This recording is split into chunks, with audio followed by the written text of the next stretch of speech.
एक बार भगवान शंकर कैलाश पर्वत पर विराजमान थे, साथ में जगत जननी भवानी मां पार्वती भी वहीं विद्यमान थी। भोले बाबा थोड़ा समाधि में बैठ गए, सोई नारद जी आए। माता जी जय जय सीताराम। हाँ सीताराम सीताराम। माता जी भोले बाबा कहाँ है? साधना में है। अच्छा अच्छा ठीक है। अच्छा माता जी भोले बाबा तो साधना में, आपको कुछ रहस्य पता है भोले बाबा का? बोले क्या? 3 रहस्य हैं शंकर जी के। क्या रहस्य हैं? अरे देवी जी माता जी, पहला रहस्य तो ये है कि तुम्हारे भोले बाबा की पहले भी शादी हो चुकी। पार्वती जी बोली क्या बोल रहे? बोले ठीक कह रहे हैं, पूछ लेना। आपको पता नहीं होगा इसलिए हमने सोचा बता दें। फिर तो आपको यह भी पता नहीं होगा जो मुंडों की माला है वो किसी की है, और ये जो भस्म लगाते हैं इसका पता है रहस्य? बोले बिल्कुल नहीं। तुम्हें पता है तुम बताओ। नारद जी बोले हम बता नहीं सकते, किसी के गोपनीय मैटर में हम पढ़ते नहीं। पार्वती माता जी बोली जय हो, आगी लगा के चल दो, तुमने बता रहे नहीं हो, आगी लगा दी, जय हो जय हो। नारद जी बोले अच्छा माता जी प्रणाम। पार्वती माता बोली ठीक है जाओ। गए नारद जी। अब भोले बाबा समाधि से जगे, सोई कहा देवी जी सीताराम। लेकिन माताओं की आदत तो होती है कोई बात दिमाग में बैठ जाए सोई घूमत रहा। भोले बाबा ने कहा देवी जी सीताराम। पार्वती जी बोली वही पहली बारी से करो। भोले बाबा समझ नहीं पाया ये क्या उल्टा सिस्टम है। अरे देवी जी क्या हो गया? शंकर जी तो समझ गए कहीं नारद जी तो नहीं आए थे। धीरे से सिर हिलाओ, हो आए तो थे। शंकर जी बोले कुशल है, बातों से काम चल रही बनना वे, जहां जाते हैं वहां तो आग ही लगत। देवी जी ये कौन है? किसका नाम ले रही? किससे सीताराम करें? महाराज आज बाद में सीताराम होगी, हमने सुना है आपकी पहले भी शादी हो चुकी है, बताओ किससे हुई? अच्छा और कोई प्रश्न? हाँ महाराज ये मुंडों की माला किसकी है?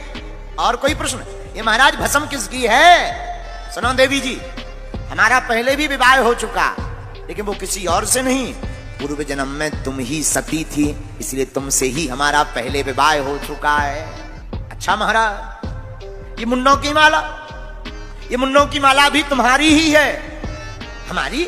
देवी हम तुमसे इतना प्रेम करते हैं, जब भी तुम्हारा शरीर त्याज्य होता है, जब तुम चली जाती हो तो देवी हम तुम्हारे बिना रह नहीं पाते, इसलिए तुम्हारे मुंड को उठा करके हम अपने हृदय के पास लटका लेते हैं। अच्छा महाराज ये भस्म?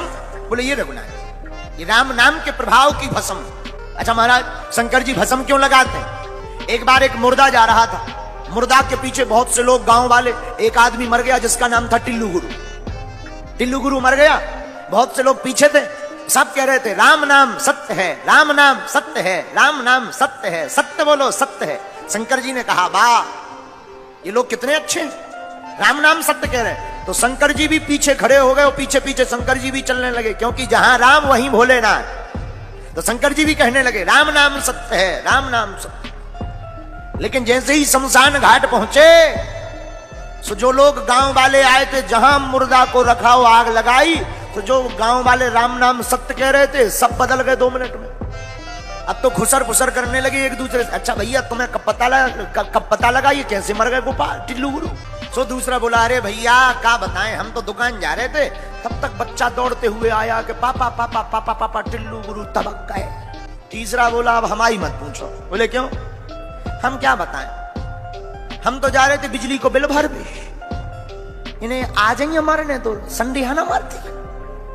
अब प्लांटी इनको बाप दे दिया, प्लांटी। और शंकर जी बोले यार अभी कह रहे थे राम नाम सत्य, अब कहीं दुकान याद आ गई, कहीं मकान याद आ गया, कहीं बिल याद आ गया, ये तो सब फर्जी है। लेकिन शंकर जी ने देखा कि जिसके कारण ये राम नाम सत्य कह रहे थे वो तो बेचारा जल ही गया, लेकिन जल गया सो क्या हुआ, कम से कम इसके कारण कुछ देर ही तो सही इन लोगों ने राम नाम सत्य कहा, उसी भस्म में शंकर जी लौट गए। तब से भोले बाबा को भस्म प्रिय है। भोलेनाथ बोले राम जी के कारण हमारे शरीर में भस्म है, पर देवी जी तुम्हारे मन में ये कौतुक क्यों जगा? पार्वती जी बोली महाराज और तो सब ठीक है, आपने ऐसा कौन सा रस पी लिया है कि आप मरते ही नहीं हो, केवल हम मरते। कौन सा रस पी लिया? हाँ बात अच्छी। देवी जी हमने अमर कथा का पान किया है। देवी हमने भगवान की अमृत रूपी कथा का पान कर रखा है, इससे क्या होता? मृत्यु पर विजय प्राप्त की जाती। महाराज हमको भी सुनाओ। ठीक है देवी जी सावधान पूर्वक सुनना। जी महाराज। भगवान ने माता पार्वती जी को सामने बैठाया, और अमर कथा कहते हैं भगवान की मंगलमयी कथा ही अमर कथा है। सुनाना प्रारंभ किया, डमरू को बजाया। कथा के सब अधिकारी नहीं होते, बोले कौन? रसिक, भावुक। ये दो लोग ही भगवान की कथा के अधिकारी होते हैं। सुनना सबको चाहिए, पर अधिकारी दो ही लोग हैं। कौन? एक तो जो भगवान के रस में डूब गया, और दूसरा जो भगवान की भक्ति में भाव में भर गया। ऐसे लोग ही भगवान की कथा के अधिकारी हैं।